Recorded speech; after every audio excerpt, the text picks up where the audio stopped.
Hi, I'm Diane, your host of Epic Conversations. Have you ever been hurt by people in church? Now, don't everybody raise your hand at the same time. Let me tell you about our special guest, Zachariah Collins, is going to talk about restoration from past hurts. And Zachariah is very creative. He started his own business podcast called Bits and Bibles. He has 7 years experience in the information technology sector, and he is committed to helping ministries and nonprofit organizations. He graduated from Charis Bible College, and he's married to his lovely wife, Dana, and they have 3 children. So we're honored to have Zachariah with us today, and he's going to tell us his testimony, and you are going to enjoy this. And what I really wanted to say thank you to all of our viewers and partners who make these videos possible. We do them for you because we want you to see Jesus glorified in the lives of ordinary people just like you. So let's meet Zachariah. Thank you, Zach, for being on the program.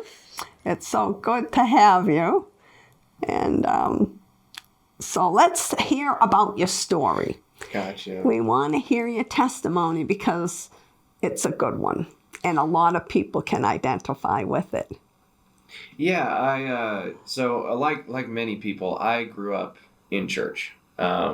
My parents were Christians, and so growing up, I grew up in a Christian home. I honestly don't remember a time in my life we didn't go to church, attend a church, kind of be in the Christian sector, unlike some people's experience where they kind of came from the world into church. Mm-hmm. I was quite the opposite. I kind of started in there, right in the middle of, and not just in there as like a part of the congregation, but my parents often would volunteer or be on the staff at different churches we were at. So I really grew up in church. The day-to-day, what happens besides Sunday service, what actually makes a church work operationally. And so a lot of that, experience very quickly. It didn't take long to start learning that church is full of imperfect people, even at a young age, because when you are at church, sometimes as much as people are at school or other places, you get to see the imperfections. You get to see those frustrations, those meetings, those the messy part of church, the part of it that isn't just Sunday morning and hallelujah kind of thing, it's for a lot of people, church is this experience of many people in Christianity. Church is something that happens on Sunday or Wednesday night, but not everybody works on staff or volunteers or is in the kind of operational weeds of ministry, So for a lot of people, it's a different experience when you're in there, when you're involved in it, behind the scenes. Behind the scenes. Yeah. And you know what? When you were saying that, what I thought of was in a family is filled with imperfect people. We're all imperfect. We're all learning. We're growing. We make mistakes. And so that's what I thought of. Church is no different. It's a big spiritual family with imperfect people. Exactly. No, that's exactly right. It's that same dynamic. And so, and much like a family, it can have a lot of struggles, but depending on how it handles, how that family handles those problems or those challenges will depend on the effects of it. That's good. So, for example, early on, we were attending a church. This was kind of my first experience with kind of the messy part of church. And it was a really messy situation. The pastor and his wife went through a divorce, and it really was a very messy divorce. There was a lot of anger and frustrations, and it probably from a church organizational standpoint probably wasn't handled the greatest. Oh, okay. I'm saying this from the perspective of I was like between 5 and 7 when all this was going on. So but still, even looking back on it and even talking with people who went to the church, there were things that could have been handled better in how even the church handled it. And it was like, unfortunately, it caused a big rift in the church. Yeah. It ended up, a lot of people left the church. It caused a lot of things. I mean, I still remember talking to people years later about the effects of it, people I knew who went to that church, and you could still kind of see residual effects of it even years later. Well, where envying and strife is, there is confusion in every evil work. So that doesn't surprise me that's what divorce is like, a strife. Yeah, exactly. But the thing is out of that, I got to see, I started having this experience of like the not so friendly side of church, where because again, not so much church, but just people. A church is not a building. It's a collection of people. A lot of times when people think of a church, they think of the building, but really a church is the collective of people. Yeah, where two or three are gathered. In the case of some churches, 2,000 or 3,000, but where 2 or 3 gathered, that's church. And so as I saw this, it over that time, I unfortunately lost friends during that time. There was a lot of things. So even at a young age, started kind of realizing that you could have hurt at church. And then we move on kind of down the timeline a little bit. And we were going to, I was attending New Life Church when the Ted Haggard incident happened. And then 2 years later, or a year or two later, when the shooting happened at New Life Church. And so there was a lot. Now, I think New Life Church handled both those situations actually really well, for the most part. Again, just my perspective on them. But again, you got to experience a lot of mess happening in both of those. And then even when I was attending one of these churches, there were times I had some of the staff that we didn't get along. I had some pastors that kind of I got the cold shoulder from. And I want to say this carefully, because I'm not using this as just a way to like, here's how people have been bad to me. It's this thing of like, the reality is when you deal with people are messy. People are very messy. Even in, like you said, family is messy. There are great moments. There are terrible moments, but it's how you handle them that matters. And the thing I've had to kind of start figuring out in that was how, for a lot of people, they base Christianity on how Christians treat them. That's a good point. Whether they believe in Christianity's doctrine or they don't. I've talked to people who don't believe in Christianity, and I've talked to people who are Christians. And both I've found, there are people in both camps that base their belief of biblical doctrine on on how other Christians treat them, how other Christians act. Now, I agree it's important that Christians should act in a certain manner, but that can't be the basis for your belief. It's it's supposed to be a relationship between you and God. And the thing about it is, if you decide how your relationship is going to be with one person based on another person, that's not a good way to build a relationship. You build a relationship with someone based on your experiences, your interactions, and your dynamics with that person. But if you were to try it, if I were to base if you were to try to base your marriage on how this other relative acts, and that tells you whether or not, if your relationship with this relative was to determine your relationship with your spouse, it wouldn't work. But people do that with God all the time. They base their relationship with God on how other people act, not on how God is on his own merit, And that's where I found a lot of people being like, I've talked to a lot of people I know who claim atheism or agnosticism or, different things. And they say, well, I saw how Christians were acting. And I'm like, well, I understand that. I really do. I have seen both the great and the terrible side of Christian people. But in that sense still, where I try to ask them, I was like, what about God? Where have you ever tried a relationship with him? Have you ever tried finding out if he's for real? Like the people, like I get what you're saying about the people, but Christianity is not a relationship with these people in the sense of the core of it. It's a relationship between you and God. Yes. Now there's obviously that people element because there's the body of Christ.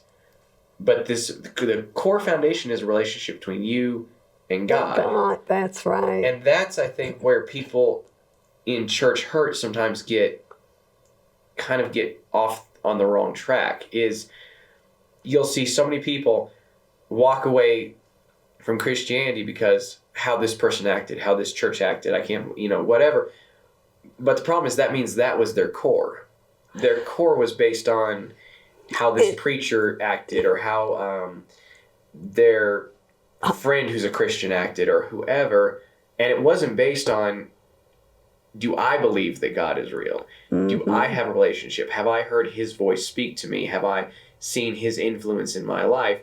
And so in a way, I'd say God gets kind of put at an unfair disadvantage because they're basing their relationship with him on somebody else instead of him. And when you're saying that, what I'm hearing is that the people who are looking at the other Christians who are supposed to be perfect and basing their relationship on that is because they don't have one with God. Yeah, I would say typically that's what I've found, or it's not a developed relationship. Yes, it has. It's not almost, been developed. Like in relationships, every relationship has stages. You have your acquaintances, you have associates, friends, best friends. If you get married, you have a spouse. These are all different stages of a relationship's development. We pass people every day, and you talk to the person at Walmart who's checking out your groceries. You have these interactions with people, but those aren't deep-seated friendships. Those are passing acquaintances. You might, if you go to the same Walmart after a while, you might see a particular employee there and talk with them. When I actually used to work for Walmart, that was my first job. And there were people who would come and shop at Walmart, and they would be frequent enough that after a while I got to like, oh, hey, and you'd recognize them. You get to recognize. But those aren't deep friendships. Those are acquaintances. But let's get to the hurts that you experienced so we can move to that on that direction and how to be restored from that. So a lot of what I ran into in church was the rejection side of things. And I think that's important. A very typical emotion I've seen a lot of people have dealt with. Yeah. They go to a church, either somebody or maybe a church rejects them, a person rejects them. Mm-hmm. As people, we don't like rejection. We're very much creatures of community. People aren't supposed to be an island. And so for me, it became this thing of, I experienced a lot of rejection, and unfortunately that rejection then turned to anger. Now, I don't think all anger, I'm going to try to say this carefully, all anger is bad, because I think there are things that make you angry because you think they're wrong. Like, wrongs. But the problem is, anger, I didn't just get frustrated or angry because these people did me wrong. I then let it sit there and fester, and that was the problem. And the thing is I have, and I'm someone who has struggled most of my life with like an anger, with like a temperament kind of thing. And and it's something even today I still work on. It's not one of those emotions I've found, at least for me, you can just put down easily. It's a very human emotion to be angry. It's very easy to get angry, and And you think people are angry because they feel they've been unfair or something? They've been treated unjust. Yeah, a lot of anger, as I've been working on it myself, I find there's a lot of me in anger. Like when you start thinking about why are you angry? Well, they did me wrong. How they treated me. What about my feelings? What about this? It starts sounding like me. You know what I mean? Yeah. And so that's what I realized is that the anger comes out of that anger, which then can turn to the hatred or rage or whatever it progresses to.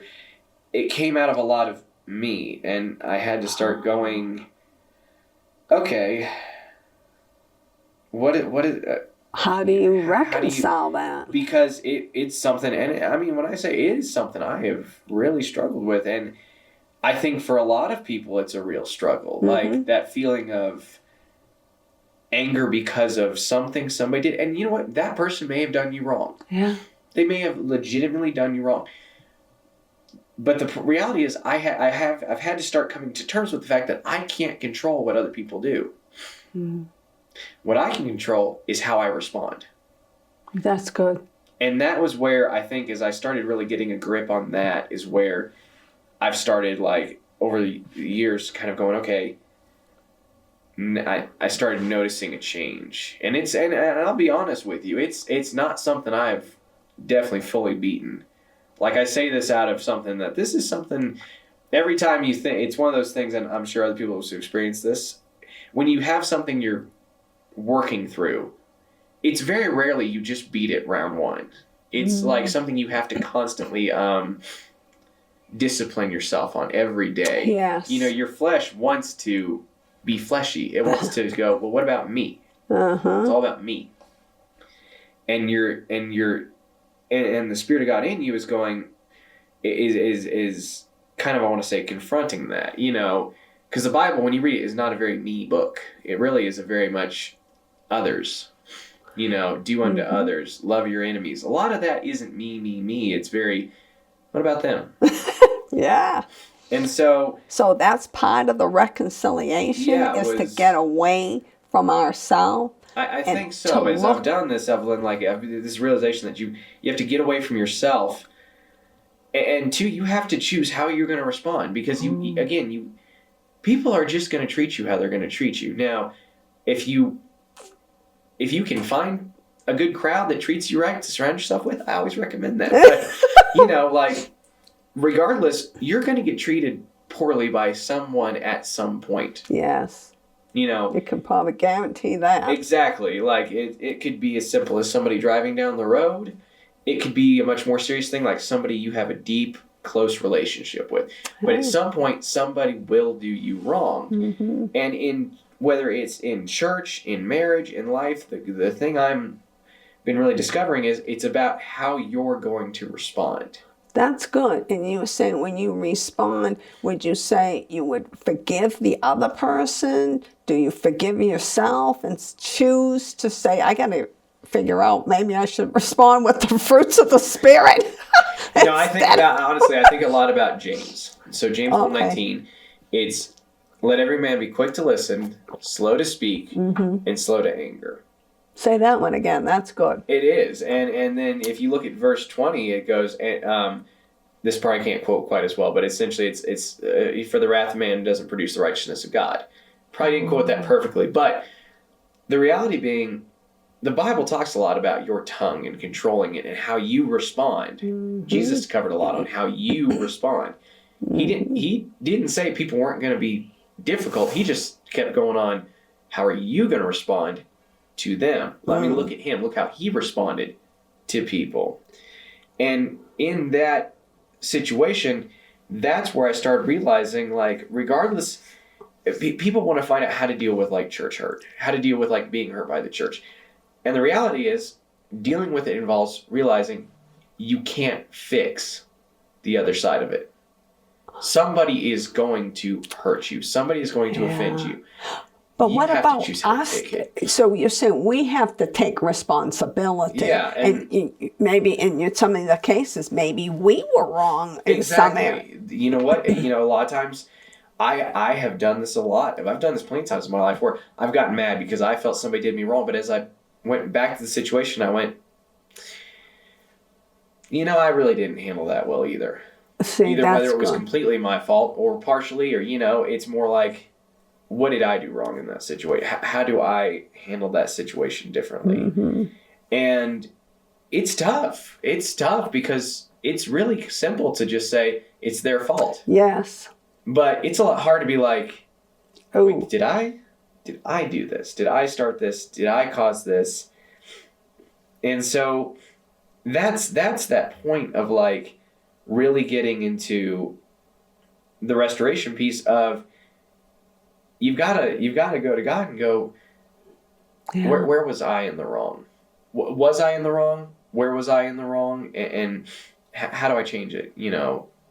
Because it takes getting past yourself, which I think is the hardest thing. And you know, like, just being really transparent, for me, that's always been the hardest part, is it's like getting past yourself, because yourself is very easy to go, I'm right, I've been offended, I've been wronged, I've been this. Again, back to me. Yeah, and that's pride. Yeah, exactly. When we're all focused on ourselves. So in summary, it sounds like, and we can end in prayer too to help the people that may have been hurt, but it's a lot of hurts do happen in church because we have, I think part of it is we expect people to be perfect. Yeah. Because they're supposed to be like God, you know, and He's perfect, so they're supposed to be perfect. And then, not only are they supposed to be perfect, then they're not. And then when you feel rejected, then, you know, it's like, did I do it? And sometimes we didn't, but sometimes we did. And sometimes it's neither people, it's just the enemy. But you can't blame everything on him either. So like you said, and we need to take responsibility for how we respond to the injustice. We forgive ourselves. Maybe we didn't respond correctly. We forgive them for what we thought they think. Maybe they didn't handle it good either. And it's like when you get down to it, it's like we got to move on at some point. Absolutely. I think that's the biggest thing. And maybe for some of you guys out there, like, this is something I've had to really personally work a lot with. And I've had some really good people in my life that have provided help and insight and even mentorship, or just things where, like, people have spoken into my life on this. But at some point you do really have to move on. And I've seen this. I've got a couple people I can think of that I have just seen that have walked through things that they've had things happen to them that I couldn't even begin to imagine. But I've seen them forgive those people and move on with their lives. Whereas many times I saw myself get hung up and I couldn't get past what that person did to me. But the reality is, you're really just hurting yourself. Like right now, if I were to post to anybody watching this, has somebody ever hurt you? We could take church out of it for a minute. Have you ever been hurt by somebody? It won't take you more than probably 10 seconds to think of someone. The reality is, if you let that continue to fester and eat away at your life, you're giving that person rental space in your head, in your heart. But it's hurting you. And that's what I found for me too. Is I was the one that was being hurt by it, not the other person. And that's the reality of it, is you really, that's a good way to put it. I think you put it really well. You really at some point have to let it go. Because if you don't, it will just, and I'm saying this from experience, like it will just eat away at you until a point where it's like, and it won't just eat away at your relationship with them.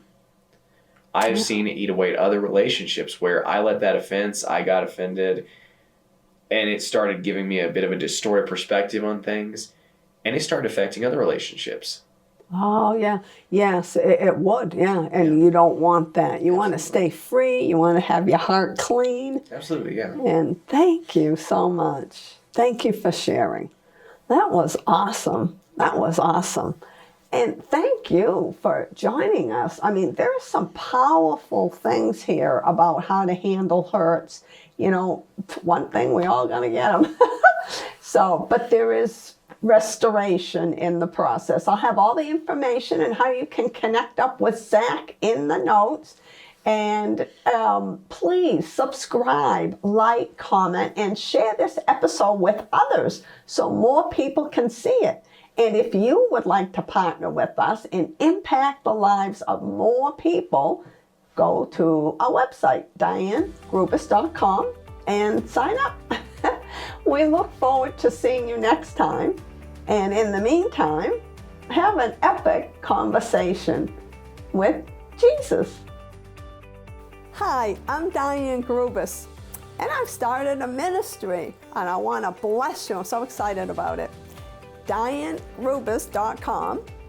Go to the website and check out all the wonderful things that we have in store for you. We have some great epic conversations with some powerful guests and some teachings, free downloads. And we would love to have you join us, love to have you partner with us. We appreciate you and we want to hear from you. So check out the website and thank you.